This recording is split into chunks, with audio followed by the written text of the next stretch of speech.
Now Ted from Off the Hook Outdoors, he sent me some lures that he poured. Y'all go check him out. I've got some old lures. They need some work. I'll get to them eventually, but they need a little something before I take them fishing. Now Coyote Whacker, he sent me a knife, sticker, a hat, a couple lures. Sure do appreciate him. I like watching him. Been wearing the hat too. That's not the mold I'm looking for, but we need something. That's not it. We finally found what we wanted. Back when we was kids, we didn't have all this stuff. We had like Dad's propane torch and usually a pot of some kind or a skillet out of Mom's kitchen that'd get you in trouble. But it was yours after that. Oh my. Yeah, don't do it barefoot. I know better, but I'm careful most of the time. They probably don't make hooks like this anymore. I've had these for years and years. I bought this in a estate sale probably back in the 80s or 90s. I don't remember. But I didn't have a whole lot of jig heads. These particular jig heads are better than what you buy in the store because when you drop them, the hook point's standing straight up. The old kind that I've got them old for, it'll lay over on its side. I think you catch more fish if that hook point's standing straight up. Right here, I'm going to put in this, it's supposed to go on your line. When we was kids, we did whatever we could and we'd wrap it around the hook. Weight our worms down a little bit. But we didn't always have molds. So sometimes we'd find a divot in the driveway and pour a little lead around our hook. We found out down at the dam when the white bass are running, they'll hit just that, just because of the flash of the lead. When they ain't hitting, they won't bite nothing. But there's my mold for those sinkers that goes on your line. Kind of a pain to make. Got to get them off of that piece of metal in the middle every time. And if you don't clean your molds up good, you get flashing. I remember that after I didn't clean my molds up. I got bored. I decided to carve some baits. Didn't have time to go fishing. And I kept thinking I need something heavy for down there at that dam, and I've never made a crankbait as heavy as I did these. And when I say I got bored, that's a lot of lead. I got bored, but I was thinking of a jigging crankbait. I carved some stuff on him there, made the lip slot, drilled them holes all the way through for the eyeballs, because I'm going to make those too. There we got the lip and all the eyelets on it. So, get a little time, take a break, get a little time, get a little paint scheme going. I think I'm satisfied with that. I know they're hitting shad. For some reason, they won't hit your lure unless it's identical. Match the hatch, if you will. Here I'm making the eyeballs out of mulberry so the eyes will be gold. And a lot of fish, bait fish down there with gold eyes. And now it just needs a clear coat. I've got videos on how I do this in detail, and sometimes I make the eyes out of epoxy and stuff.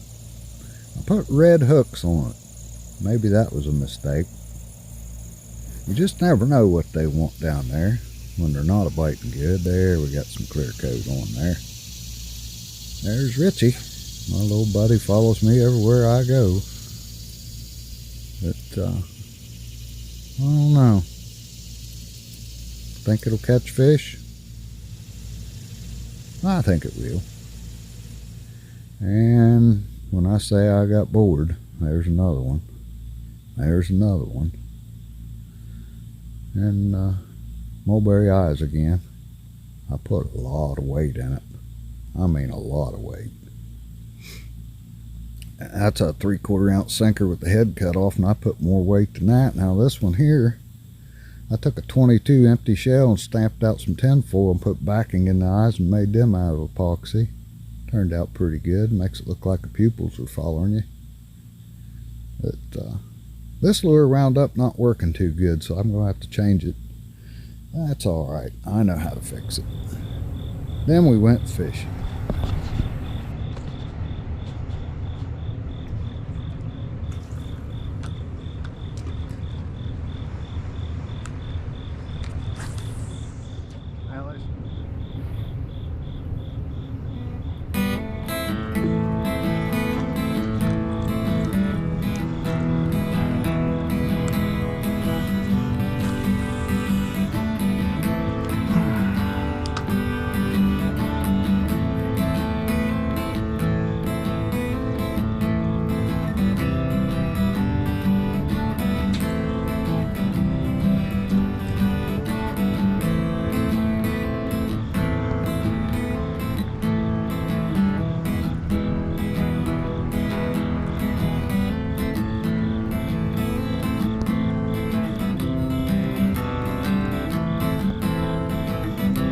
Better action on that one.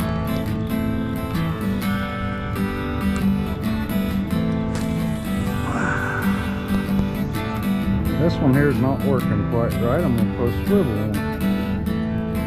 We'll see. This one ain't doing very good, so I'm gonna, when I take it back to the house, I'm gonna drill a hole down here and move the line tie down. See what that does for it.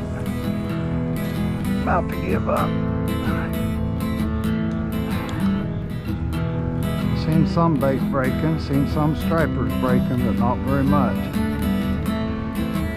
Too many cold fronts, too much rain, I reckon. It was a cold rain, but it didn't raise the water none. Now they're gonna change the water again.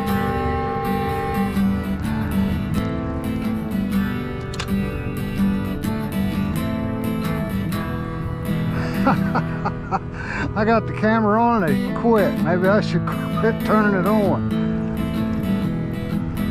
Look what I got. I caught one. I caught fish.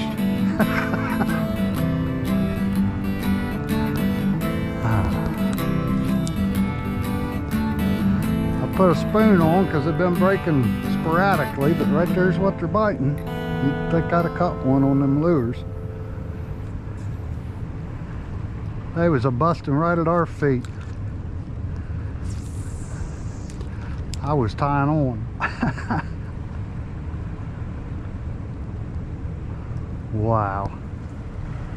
Thought it was gonna happen. Lost my shad.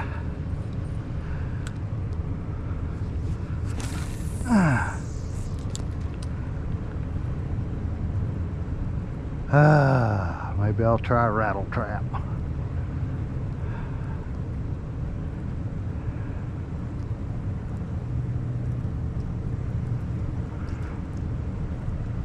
I can't believe I didn't catch one right there. There's some more bait.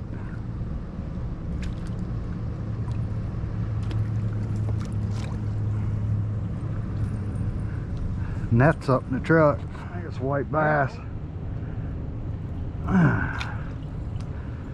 Yeah. Finally caught a white bass anyway. On a rattle trap. You'd think they'd hit my lures. Must be the noise. I'll have to make a rattle trap now. Let me get him off of here.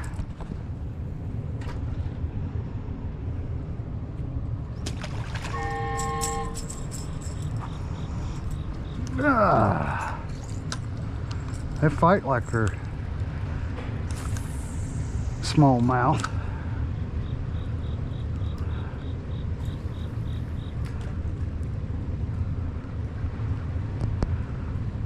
Took a while to catch one. They wasn't even busting. He hit right there at my daggum feet practically.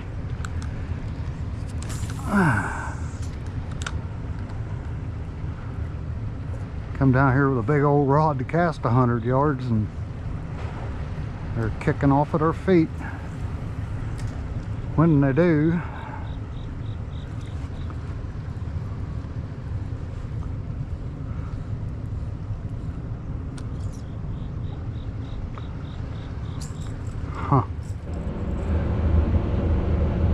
we'd like to thank you for coming to Al's Outdoors. We love you. Always share your fire.